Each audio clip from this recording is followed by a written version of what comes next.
शहीद स्मारक पर मैं खड़ा हूँ, क्योंकि अब शहीद स्मारक राजधानी जयपुर का वो जगह बन गया जो दिल्ली में जंतर मंतर होता है, जहाँ जब किसी को आंदोलन अपनी आवाज़ सरकार के खिलाफ उठानी होती है वो आते हैं, परमिशन लेते हैं और यहाँ शहीद स्मारक पर बैठ जाते हैं। जगह अच्छी भी है इंसाफ की आवाज़ मांगने के लिए। स्क्रीन पर देखें किसान महापंचायत के कुछ ये लोग, थोड़ा सा दिखाएं मतीस, ये किसान महापंचायत के कुछ किसान लोग बैठे हैं। ऊपर झंडियाँ हैं, एक हरे रंग की है और एक तिरंगा झंडा यहाँ लहरा रहा है और काफ़ी संख्या में बैठे हैं। वाकई एक बहुत बड़ा गंभीर मामला है, जिसे सीधा सीधा ठगी ठोरी का मामला बोल सकते हैं। किसान अपने खेतों में फसल उगाते हैं, उसको पैदा करते हैं और प्रकृति का पूरा प्रकोप झेलने के बाद फिर जो बचता है उसको मंडी में बेचने जाते हैं। लेकिन मंडी में कुछ लोग ऐसे बैठे हैं व्यापारी, जो उनके पैसों को हड़प करके बैठ जाते हैं और देते नहीं हैं। दूधू कृषि मंडी में दो फर्म हैं, रोहन ट्रेडिंग कंपनी और बिहार ट्रेडिंग कंपनी, 111 लोगों के करीब 12 करोड़ रुपए हड़प कर फरार हैं। FIR दर्ज है उनके खिलाफ थाने में 185/23 अंडर सेक्शन 420, 406 और 120 भी। इनका मानना है कि या तो पुलिस उनको गिरफ्तार करे और हमारे जो पैसे हैं वो वापस दिलवाए, वरना उनकी जो अचल संपत्ति कुर्क की जाए। मामला अंडर इन्वेस्टिगेशन है। ये बैठे हैं राष्ट्रीय अध्यक्ष रामपाल जाट, किसान महापंचायत के हैं। स्क्रीन पर आप देखें, इनसे बात करेंगे कि आखिर ये जो मसला है इस तरह से 111 लोगों के साथ हुआ है, तो क्या ये अचानक हुआ या सोची समझी साजिश उनकी थी कि उनका कोई प्लान था पहले से कि हमें ये काम करना है? परिस्थितियां ये कहती है, वे लगातार किसानों को कहते रहे कि हम आपके पैसे देंगे, तो किसान धोखे में रह गए, भरोसे में रह गए। तो ये उनका सोची समझी साजिश लगती है। यदि साजिश नहीं होती तो वो किसानों को भरोसा नहीं दिलाते, और भरोसा दिलाने के बाद में यहाँ से संपत्ति नहीं होते। तो दोनों परिस्थिति बताती है कि ये उनकी सोची समझी षड्यंत्र था, जिसके अधीन वो सबके पैसे लेकर राजस्थान से बाहर चले गए। तो पैसे हड़पने का ये षड्यंत्र ये स्पष्ट रूप से दिखता है। और वैसे भी 420 जब जहाँ धारा लगती है वो अचानक कोई अपराध नहीं होता। 420 ही और 106 ये वहीं लगती है जहाँ मामला सोची समझी साजिश के तहत होता है।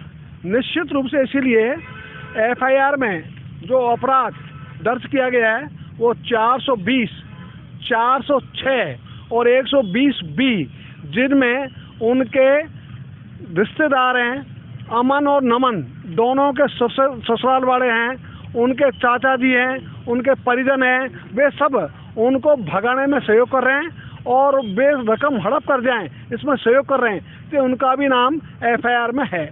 देखिए, IPC की धारा 420 धोखाधड़ी, 406 अमानत में खयानत, यानी कि माल को हड़प करना, उसको देना नहीं, और 120 भी वो धारा होती है जिसमें और भी जो अन्य लोग होते हैं वो आरोपियों का सहयोग करते हैं। अच्छा, कब से ये जांच चल रही है? पुलिस कहाँ तक नतीजे तक पहुंची? इन्वेस्टिगेशन क्या कह रहा है? ये 5 जून को FIR दर्ज हुई थी और इसके पहले 19 अप्रैल के आसपास कृषि विपणन बोर्ड के जो निदेशक है उनको किसानों ने सारा लिख कर दिया। उन्होंने अपने स्तर पर जांच कराई। जब ये सारे तथ्य सही पाए गए कि 111 किसानों की 12 करोड़ से ज़्यादा रकम बकाया है, उसके उपरांत उन्होंने जिम्मेदारी लेते हुए इसकी FIR दर्ज कराई है। जो जांच के उपरांत हुई है FIR दर्ज।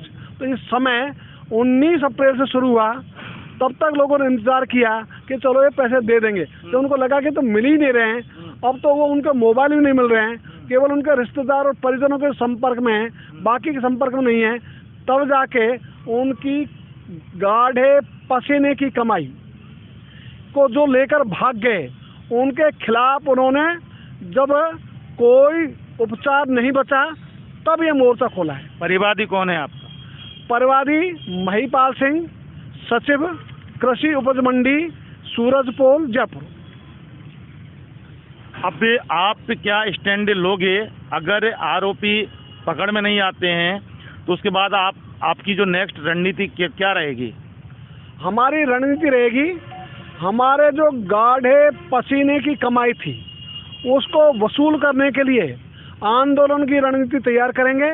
और आज हमने मुख्यमंत्री जी को भी ज्ञापन सौंपा है। हम वहाँ भी चाहेंगे मुख्यमंत्री इसमें 2 काम अच्छे ढंग से कर सकते हैं। पहला, वे सरकार की ओर से कृषि उपज मंडी के द्वारा किसानों को 12 करोड़ रुपए का भुगतान करावे और उस 12 करोड़ की वसूली लैंड रेवेन्यू एक्ट के तहत वो उन व्यापारियों की जो असल संपत्ति दूधू में है उनसे करावे। और इसके साथ ही जनहितवाद एडिशनल एडवोकेट जनरल के माध्यम से वो सिविल कोर्ट में करे, जिससे निर्णय के पहले ही उनकी सारी अचल संपत्तियां कुर्क हो सके। ये संभावनाओं से समाप्त हो जाएगी कि कहीं वे अचल संपत्तियों को बेचकर चले तो नहीं जाएंगे, फिर से धोखा हो जाएगा किसानों के साथ। तो आज तो दूधू क्षेत्र में उनकी अचल संपत्तियां विद्यमान है, उनको भी यदि उन्होंने अंतरित कर दिया तो किसानों के लिए आसमान से हाथ छूटने जैसी स्थिति हो जाएगी। इसलिए मुख्यमंत्री से हमने ये ज्ञापन के माध्यम से प्रार्थना की है कि वे 12 करोड़ का भुगतान करके उसकी वसूली शुरू करें उन फर्मों से और एडवोकेट जनरल के माध्यम से सिविल कोर्ट में बात दायर करावे। देखिए, मामला पूरा साफ है। समय रहते अगर आरोपियों की प्रॉपर्टी को अगर कुर्क कर लिया जाता है, ठीक है। बाकी ये आरोपी बड़े जालसाज होते हैं, कहीं ऐसा ना हो कि अपनी प्रॉपर्टी को वो ट्रांसफ़र या किसी अंतरित कर दें और फिर उनके हाथ में कुछ बचे नहीं। ये अन्नदाता हैं, ये भारत देश के अन्नदाता हैं, ये राजस्थान के अन्नदाता हैं। ये जब फसल उगाते हैं, जब आम इंसान और बड़े बड़े नेता लोग रोटियां खाते हैं, और इनकी ताकत मोदी सरकार भी देख चुकी थी। 7 साल आंदोलन किया था, ये वही किसान हैं। और गहलोत सरकार, आप भी देख लें कि आपके राजस्थान में इन किसानों की स्थिति, ये खून पसीने की गाड़ी, मेहनत की कमाई, रात दिन खेतों में काम करके फसल उगाते हैं, और आपके राज्य में ऐसे लोग हैं जालसाज जो इनकी कमाई को हड़प करके चले जाते हैं। और पुलिस हाथ पे हाथ धर के बैठी है, अभी तक कोई आरोपियों की गिरफ्तार नहीं। कहाँ है आपकी पुलिस और कहाँ है आपके वो अधिकारी जिनके बारे में बड़ी बड़ी बातें कही जाती हैं? क्या इन आरोपियों के हाथ इतने लंबे हैं या पुलिस के हाथ इतने छोटे हैं जो आरोपियों तक नहीं पहुंच सकी? अगर आपने इनके साथ इंसाफ नहीं किया तो वाकई अपनी वो ताकत दिखा देंगे आपको जो देश के प्रधानमंत्री नरेंद्र मोदी को दिखाई थी। इन्वेस्टिगेशन मीडिया के लिए शहीद स्मारक से मतीश पारिक के साथ मैं जितेंद्र शर्मा।